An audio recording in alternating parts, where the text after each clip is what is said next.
شاہ عبد العزیز دہلوی رحمۃ اللہ علیہ کے زمانے میں ایک ہندو پنڈت نے ایک اعلان کیا کہ ہندو مذہب سچا مذہب ہے اور اسلام جھوٹا مذہب ہے، اور دلیل اس نے یہ پیش کی کہ ہمارا فلاں مندر جو کئی ہزار سال سے بنا ہوا ہے آج تک بالکل صحیح سالم ہے، اس کی دیواریں، کھڑکیاں، دروازے سب کچھ ویسا کا ویسا ہے، آج تک اپنی اصلی حالت میں موجود ہے، جبکہ مسلمانوں کی مساجد ایک سال بھی نہیں گزرتا کہ رنگ و روغن، در و دیوار، دروازے، کھڑکیاں سب کچھ خراب ہونا شروع ہو جاتے ہیں۔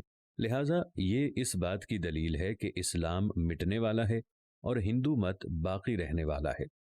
مسلمانوں کی اکثریت اس پروپیگنڈے کا جواب دینے میں ناکام رہی، اور اس کی وجہ سے لوگ بہت شش و پنج میں مبتلا ہو گئے کہ اس پروپیگنڈے کا روک تھام کیسے کیا جائے۔ ایسے میں حضرت شاہ عبد العزیز دہلوی آگے آئے اور انہوں نے اعلان کیا کہ اس کا جواب میں دوں گا۔ پنڈت نے کہا کہ کیا جواب ہے؟ حضرت نے کہا کہ ایسے نہیں، اسی مندر کے دروازے پر جواب دوں گا۔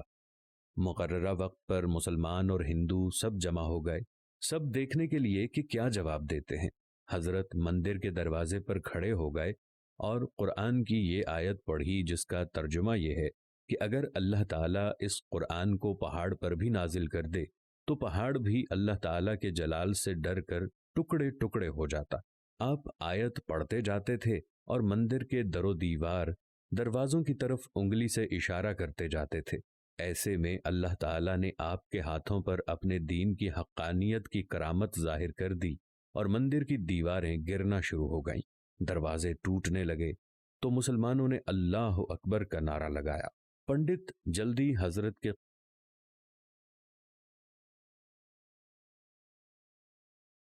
کہا کہ بس کریں، بہت ہو گیا، لیکن اس کی حقیقت تو بتا دیں کہ یہ کیا ہوا۔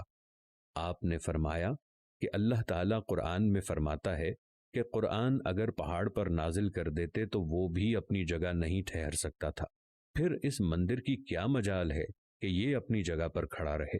یہ تو مسجد کی عظمت ہے کہ اس میں روزانہ قرآن پڑھا جاتا ہے، پھر بھی اپنی جگہ پر کھڑا رہتا ہے۔ سبحان اللہ۔ اس ساری کہانی کی دلیل یہ ہے کہ اللہ تعالیٰ کا سچا اور واحد دین جو دین حق کہلاتا ہے وہ صرف اور صرف اسلام ہے۔